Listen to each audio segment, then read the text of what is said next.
मैं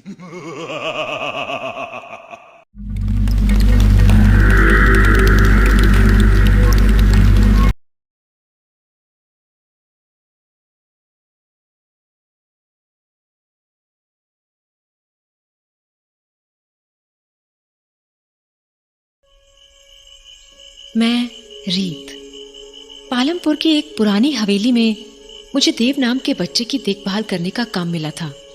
कार में बैठे हुए मैं हवेली को देख ही रही थी कि मुझे एक कॉल आया। हेलो मिस रीत, आई होप ड्राइवर ने आपको टाइमली पिकअप कर लिया होगा। जी हाँ, मैं बस अभी पहुंची ही हूँ। मिस रीत, इस जॉब को लेकर कुछ बातें मैं आपको शुरुआत में ही क्लियर कर देना चाहता हूँ। जी। आप घर के अंदर जाएंगे तो आपको देव और उसकी केयरटेकर मिसेस भाला मिलेंगे। ओके। जैसा कि मैंने आपको बताया था, देव के पेरेंट्स की 6 महीने पहले एक एक्सीडेंट में मौत हो गई थी। जी। और आपके पहले जो नानी थी, उसने देव को बहुत प्यार से रखा था। होप आप इन एक्सपेक्टेशंस को मैच कर पाएंगी मिस रीत। I will try my best mister Bedi. Don't try रीत, बी द बेस्ट। एनीवे, मैंने आपको देव के स्कूल से आया एक ईमेल फॉरवर्ड किया है, प्लीज उसे देख लीजिएगा। और हाँ, एक आखिरी बात, आज के बाद आप कभी भी किसी भी चीज के लिए मुझे कांटेक्ट नहीं करेंगे। No phone call, no email, no message, nothing. मैं समझी नहीं mister Bedi. What I mean is, Dev को लेकर अगर आपको कोई भी कंसर्न्स हो तो वो आप खुद ही एड्रेस करेंगे। आपकी सैलरी आपके अकाउंट में हर महीने पहुंचती रहेगी। गुड लक मिस रीत। Thanks mister. दैट्स रूड, बीच में ही कॉल कट कर दिया। लेट्स सी मेल में क्या है। हैं? 10 दिन पुराना email. I am sure mister Bedi ने तो इसे खोलकर भी नहीं देखा होगा। This is to inform you that Dev has been expelled from the school. What? Dev का बिहेवियर दिन ब दिन अजीब होता जा रहा है, मानो उसे बाकी बच्चों को नुकसान पहुंचाना अच्छा लगता हो। इसलिए बाकी बच्चों की सेफ्टी के लिए हमें उसे स्कूल से एक्सपेल करना पड़ रहा है। What the hell? इस बच्चे के साथ तो थोड़ा केयरफुली डील करना पड़ेगा। तो उसके बाद मैं घर के अंदर चली गई। घर के ड्राइंग रूम में ही देव और उसकी केयरटेकर मिसेस भल्ला खड़ी थी। हेलो दीदी। हेलो देव, आई एम रीत। रीत दीदी, मैं आपका कब से वेट कर रहा था। मैं अब आपको यहाँ से जाने नहीं दूंगा। हाँ? चलिए, मैं आपको आपका रूम दिखाता हूँ। उसके बाद मैं देव के साथ अपना कमरा देखने चली गई। कमरा काफी बड़ा और खूबसूरत था। वाओ देव, ये रूम तो बड़ा सुंदर है। इसे तुमने सजाया? हाँ, बिल्कुल वैसे ही जैसे अनु दीदी सजाया करती थी। अनु दीदी? हाँ, आपसे पहले जो मेरी नैनी थी वो। ओह, तो वो। मैं आपका नीचे वेट करता हूँ। बाय। इससे पहले कि मैं कुछ बोल पाती, देव वहां से चला गया। ये बात मुझे अजीब तो लगी, पर मैंने इस पर ज्यादा ध्यान नहीं दिया। डिनर के बाद मिसेस भल्ला मुझे पूरा घर दिखाने लगी। तभी उन्होंने कहा, पुत्र, इस घर में तू कभी भी घूम सकती है, बस घर के बाईं ओर मत जाना। हाँ? पर क्यों? वो इथे ऊपर जाने का रास्ता है ना पुत्र, छत पे जाना सेफ नहीं।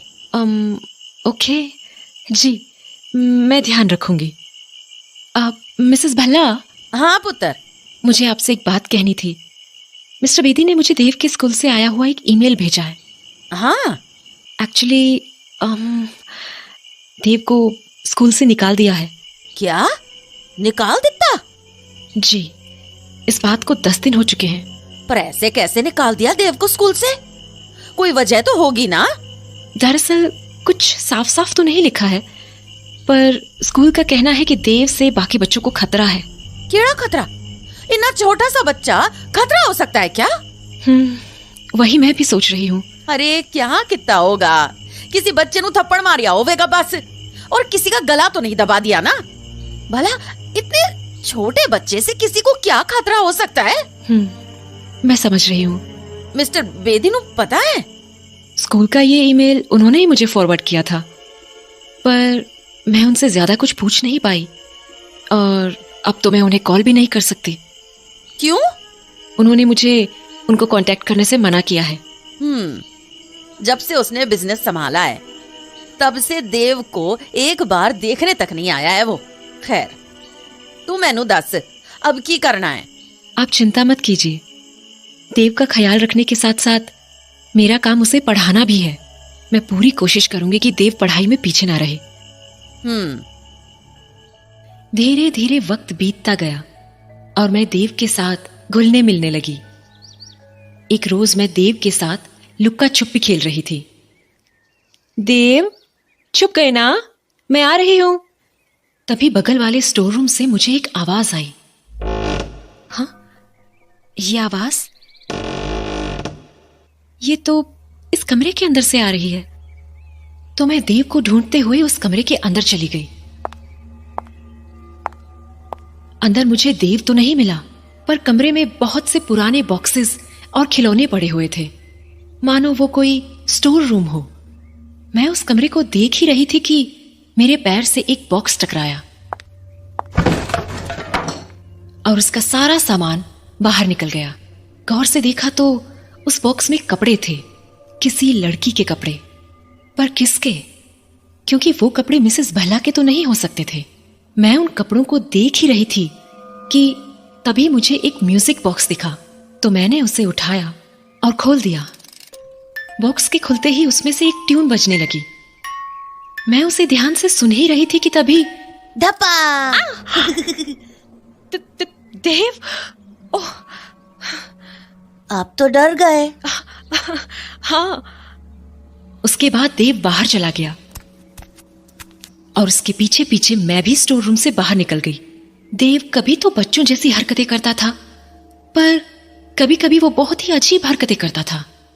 एक शाम भी कुछ ऐसा ही हुआ। मैं किचन में देव के लिए केक बना रही थी, तभी मुझे खिड़की से देव सामने की झील के पास खेलता हुआ दिखा और साथ ही वो कोई धुन भी गुनगुना रहा था।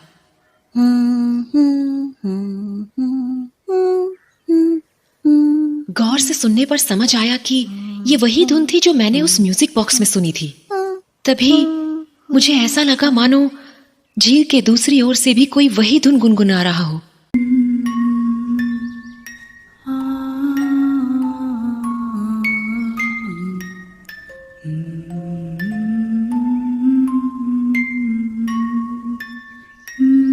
आवाज किसी लड़की की थी।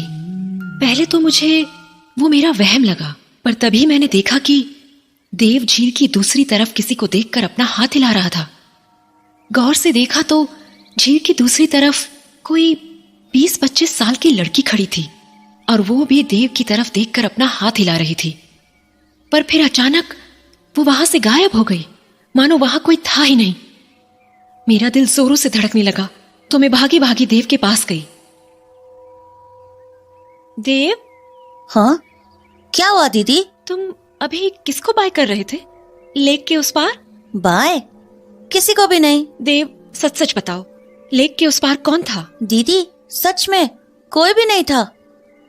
देव ने तो मुझे कुछ भी नहीं बताया, पर मैं जानती थी कि वो मुझसे झूठ बोल रहा था, क्योंकि मैंने उस लड़की को अपनी आंखों से देखा भी था और उसे गुनगुनाते हुए भी सुना था। तो बस मैं वापस उसी स्टोर रूम में चली गई जहां मुझे वो म्यूजिक बॉक्स मिला था। मैंने उस म्यूजिक बॉक्स को दोबारा खोला तो उससे वही धुन बजने लगी जो देव गुनगुना रहा था। इससे यह तो साबित हो चुका था कि उस शाम मुझे कोई वहम नहीं हुआ था और देव सचमुच झूठ बोल रहा था। पर तभी मैंने देखा कि म्यूजिक बॉक्स के साइड में एक नॉब था। मैंने जैसे ही उस नॉब को घुमाया, म्यूजिक बॉक्स के अंदर एक लड़की की फोटो दिखाई दी। वो फोटो किसी और की नहीं बल्कि उसी लड़की की थी जिसे मैंने झील के उस तरफ देखा था। इन सब से मुझे काफी घबराहट सी होने लगी थी, तो मैं सीधे म्यूजिक बॉक्स लेकर मिसेस भल्ला के पास पहुंच गई। मिसेस भल्ला, क्यों या बेटा? आप इस लड़की को जानती हैं? हाँ? ये तुझे कहाँ से मिला? स्टोर रूम से। पर मना किया था ना बाईं तरफ वाले हिस्से में जाने से, फिर क्यों गई तुम? मैं कोई जान के नहीं गई थी, बट वो जरूरी नहीं है। आप बस मुझे ये बताइए कि क्या आप इसे जानती हैं? हाँ, जानती हूँ। कौन है ये? अन्नू, देव की पिछली केयरटेकर। व्हाट? हाँ, और ये म्यूजिक बॉक्स भी उसी ने देव को दिया था। क्या अनु और देव अभी भी मिलते हैं? क्या मतलब? क्या वो अभी भी देव से मिलने आती है? नहीं। फिर शायद आपको पता ना हो, पर आज मैंने इसे झील के पास देखा है। क्या? हाँ, और देव और ये एक दूसरे को देखकर अपना हाथ भी हिला रहे थे। क्या बकवास कर रही है? अरे मैं सच कह रही हूँ, मैंने अपनी आंखों से देखा है। रीत, ऐसा हो ही नहीं सकता। पर मिसेस भल्ला, मैंने अपनी आंखों से देखा है। आप चाहो तो किसी गार्ड से पूछ लो, उसने तो। रीत, बस कर जा। मैं बोल रही हूँ ना, ये नहीं हो सकता। अरे पर क्यों? क्योंकि जिस अन्नू की तू बात कर रही है, उसको मरे हुए 2 महीने हो चुके हैं। व्हाट? हाँ, इसीलिए तूने जो देखा वो तेरा वहम होगा। पर आपने मुझे इस बारे में कभी बताया क्यों नहीं? और वो स्टोर रूम में सारा सामान उसी का है ना? जब वो मर चुकी है तो आप लोगों ने उसका सामान अपने पास क्यों रखा हुआ है?